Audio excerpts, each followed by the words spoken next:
隔壁开了一家新饭店，老饭店的生意一下子清淡了许多。老板娘心想，哼，叫你抢我家生意，我非得让你关张不可。她打算今晚到家跟丈夫说说自己的计策。到了晚上打烊之后，回家的路上，夫妻俩同时看到路边有一条受伤的小狗，看样子是被什么人给打折了腿，走不了路了。老板戚大春转身走过去，抱起小狗，就打算带到宠物医院去给它治伤。你可真有闲心思，生意都快被别人给抢光了，还在这儿管一条臭流浪狗。我说你脑子是不是进水了呀？听老婆这么一说，戚大春眉头一皱，就想怼他两句，可转念又一想，算了，还是以和为贵，不要吵嘴。聪慧，人家开饭店也是为了赚钱，并不是冲着抢咱们的生意。再说了，新饭店生意火爆那很正常，客人都是喜欢尝尝新鲜，过些日子老顾客自然就又回来了，你急什么呀？那也得想对策呀。哦，就干等着呀。你知道现在这一天的流水少了多少吗？再说你不知道我讨厌狗啊，脏兮兮的管它干嘛？哎，聪慧，这小狗伤得不轻，没人管估计就活不成了，咱们哪能见死不救？你不喜欢不要紧，治好伤我就把它送人。从饭店到家走路只需要10多分钟。老板娘贾聪慧看丈夫戚大春是非要救这条宠物狗不可，她就气哼哼地加快脚步先回家了。戚大春抱着受伤的小狗敲开了一家宠物医院的门，医生给小狗上完药说骨头没折，伤口问题也不大。听戚大春说这是捡来的狗，不想养着，打算送人，宠物医生就把小狗留在了宠物医院。到家之后，妻子贾聪慧已经睡下了，戚大春洗漱之后也钻进了被窝，不一会儿便进入梦乡。醒醒，快醒醒！戚大春感觉睡了没多大功夫，忽然被妻子贾聪慧连摇带晃的给折腾醒了。大春，我想好了一个主意，保准让旁边这家新饭店关门大吉。她就把嘴凑到丈夫耳边，如此这般说了一通。不行不行，你怎么能想这种办法？太缺德了，咱们绝不能干这种事儿。戚大春困得厉害，说完之后翻了个身，便又打起了呼噜。贾聪慧心里这个气，哎呀，我怎么就找了你这么个死心眼的倔驴？不行，你不同意我也得依计行事，非得把隔壁饭店搞黄了不可，否则关门大吉的就得是我们。那么贾聪慧到底想了个什么主意呢？他在老家有个侄子叫贾继林，中学毕业之后想到城里来打工，贾聪慧就瞒着丈夫戚大春把侄子贾继林叫到了身边，然后让侄子应聘到隔壁饭店当服务员。继林啊，虽然你姑父有几年没见过你了，可也得小心着点儿，尽量别让他看到了认出你来，因为这事儿他不同意，懂吗？我懂，四姑你就放心吧，我机灵着呢。就这样，贾继林应聘到了隔壁新饭店当服务员。上班头1个月，他完全正常，就跟普通来上班的服务员一样，微笑服务，礼貌周到，点菜上菜，打扫卫生等等各个方面都做得很好。新饭店的老板吴小新看在眼里，是喜欢在心头。这小伙子不错，将来可以重点培养。可他哪里能想得到，这位很不错的小伙子贾继林会是隔壁老饭店老板娘的亲侄子，被派过来实施他姑姑的阴谋诡计。这一天，新饭店的生意依然火爆，贾继林在上菜的时候偷偷往盘子里放了一只死苍蝇。客人吃出来之后，老板吴小新就让厨师重新炒了一盘菜。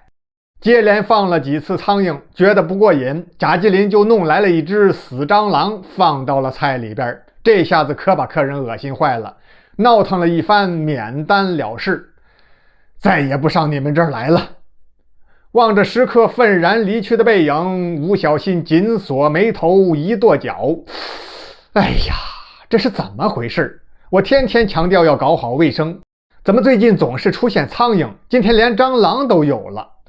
哎，等下了班，贾继林向姑姑贾聪慧一汇报：“好啊，继林，干得不错。不过光是这样远远不够，要想让他们的饭店关门，还得下猛料啊！”说着话，贾聪慧从兜里掏出一把东西，递给侄子贾继林：“从明天开始，你把这个放进菜里，不过要绝对小心，不能暴露。”贾继林接过来一看，是一把玉米粒大小的石头子儿，形状和颜色还挺像玉米粒的呢。第二天，一位中年妇女吃松仁玉米，被石头子儿硌掉了一颗牙，血流不止。糟糕的是，这位中年女人有高血压、心脏病，还有一种血液病，很难止住血。医生极力抢救的同时，下了病危通知。新饭店的食客纷纷离去，员工们是议论纷纷，都觉得最近这些个事儿太奇怪了。怎么菜里边总是出现脏东西呢？肯定有人故意使坏。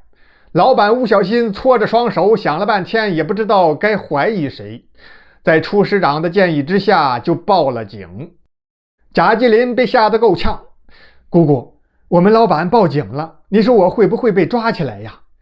要是那个被割掉牙的女人死了，可就完蛋了。”贾聪慧一开始听说隔壁饭店的食客被割掉牙送进了医院，他高兴得差点笑出声来。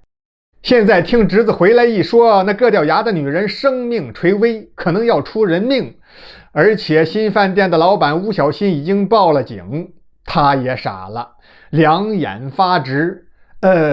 继林啊，没事，先稳住啊。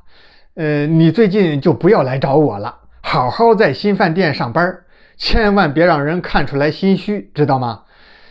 要是警察问你的话，死活不能承认，千万不能承认啊！好吧，四姑，我知道了。警察同志把新饭店的服务员和厨师，包括会计、出纳、采购员等等所有的员工，挨个传唤到派出所进行询问。轮到贾继林的时候，他紧张的一个劲儿的上厕所。派出所的老所长一眼就看出了他有问题：“小贾同志，我们已经掌握了实际证据，现在就是想给犯错的人一个机会。如果他主动承认了的话，这事儿就可以大事化小了，基本上可以不追究责任。但是如果他拒不交代……”说着话，老所长啪的一拍桌子，吓了贾继林一哆嗦：“那就得从重处罚，追究刑事责任了。”就这么着，贾继林连心虚带害怕，就把姑姑贾聪慧让他应聘到新饭店搞阴谋的前后经过全交代了。